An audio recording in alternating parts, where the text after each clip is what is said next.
আমি কাকে ভোট দেবো সেটা সিআরপিএফ কে দেখিয়ে দেবো? সিআরপিএফ এমনিতে বিল্ডিং এর ভেতরে অ্যালাউড নয়।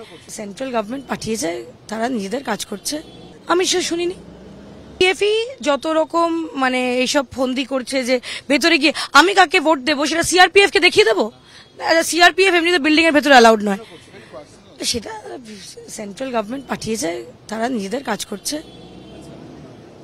আর একটু আগে যেখানে তোমরা ভোট দিতে গিয়েছিলে সেখানে কি দুজন ভুয়ো ভোটার ধরা পড়েছিল এবং একটা অভিযোগ উঠছে? আমি সেটা শুনিনি।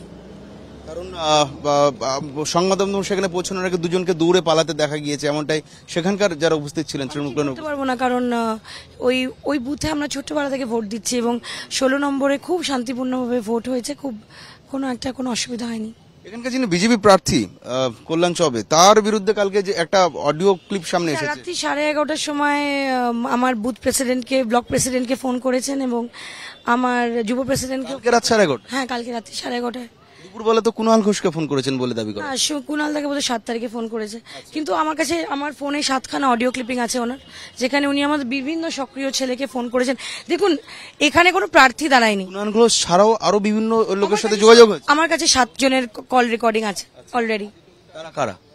আমার ব্লক সভাপতি, আমার এমনি সাধারণ আমাদের যারা সক্রিয় কর্মী, তাদের ফোন করেছে, তাদের অফার করেছে। হ্যাঁ, কল্যাণ চবে নিচে।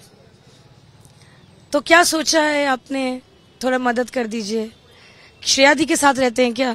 আমার মাকেও দিদি বলেই কথা বলছে। এখানে বিজেপি এবং অন্যান্য যারা পার্টিরা দাঁড়ায়, মানিকতলা সিচুয়েশনটাকেও আলাদা। যে প্রার্থী দাঁড়ায় সে কিন্তু আমার বাবাকে প্রণাম করে আবার নির্বাচন করতেন। এখানেও দেখছি অন্যদিকের প্রার্থী দিদি বলেই সম্বোধন করছেন। ভালো। গতকালকে যে অডিও ক্লিপ, সম্মানটা তো অর্জন করা। গতকালকে যে অডিও ক্লিপ সামনে এসেছে সেখানে শোনা যাচ্ছে, যেটা কুণাল ঘোষের দাবি, তাকে বলা হয়েছে যে জাতীয় স্তরে বা রাজ্য স্তরে কোনো শুনিনি তো বলতে পারবো না, কিন্তু আমি মনে করি তৃণমূলের ভাঙিয়ে নেতা নৈকো সহজ ভোটে জেতা। দিদিমণির ছবি যতক্ষণ আছে সেদিনকে খেলা হবে। আমি কাকে ভোট দেবো সেটা সিআরপিএফ কে দেখিয়ে দেবো? সিআরপিএফ এমনিতে বিল্ডিং এর ভেতরে অ্যালাউড নয়। সেন্ট্রাল গভর্নমেন্ট পাঠিয়েছে, তারা নিজেদের কাজ করছে, আমি সেটা শুনিনি। পিএফই যত রকম মানে এইসব ফন্দি করছে যে ভেতরে গিয়ে আমি কাকে ভোট দেবো সেটা সিআরপিএফ কে দেখিয়ে দেবো? সিআরপিএফ এমনিতে বিল্ডিং এর ভেতরে অ্যালাউড নয়। সেটা সেন্ট্রাল গভর্নমেন্ট পাঠিয়েছে, তারা নিজেদের কাজ করছে।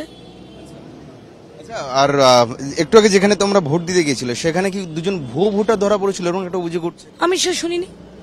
কারণ সংবাদ মাধ্যম সেখানে পৌঁছানোর আগে দুজনকে দৌড়ে পালাতে দেখা গিয়েছে, এমনটাই সেখানকার যারা উপস্থিত ছিলেন তৃণমূল। বলতে পারবো না, কারণ ওই বুথে আমরা ছোট্টবেলা থেকে ভোট দিচ্ছি এবং 16 নম্বরে খুব শান্তিপূর্ণভাবে ভোট হয়েছে, খুব কোনো অসুবিধা হয়নি। এখানকার যিনি বিজেপি প্রার্থী কল্যাণ চবে, তার বিরুদ্ধে কালকে যে একটা অডিও ক্লিপ সামনে এসেছে, রাত্রি 11:30টার সময় আমার বুথ প্রেসিডেন্টকে, ব্লক প্রেসিডেন্টকে ফোন করেছেন এবং আমার যুব প্রেসিডেন্টকে। রাত 11:30? হ্যাঁ, কালকে রাত্রি 11:30টায়। দুপুরবেলা তো কুণাল ঘোষকে ফোন করেছেন বলে দাবি করেন। কুণাল দাকে বোধহয় 7 তারিখে ফোন করেছে, কিন্তু আমার কাছে আমার ফোনে 7খানা অডিও ক্লিপিং আছে ওনার, যেখানে উনি আমাদের বিভিন্ন সক্রিয় ছেলেকে ফোন করেছেন। দেখুন, এখানে কোনো প্রার্থী দাঁড়ায়নি। কুণাল ঘোষ ছাড়াও আরো বিভিন্ন লোকের সাথে যোগাযোগ হয়েছে। আমার কাছে 7 জনের কল রেকর্ডিং আছে অলরেডি। তারা কারা? আমার ব্লক সভাপতি, আমার এমনি সাধারণ আমাদের যারা সক্রিয় কর্মী, তাদের ফোন করেছে, তাদের অফার করেছে। হ্যাঁ, কল্যাণ চবে নিচে।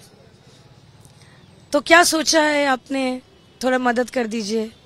श्रेया दी के साथ रहते हैं क्या? আমার মাকেও দিদি বলেই কথা বলছে।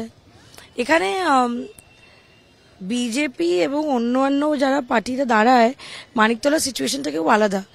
যে প্রার্থী দাঁড়ায় সে কিন্তু আমার বাবাকে প্রণাম করে আবার নির্বাচন করতেন।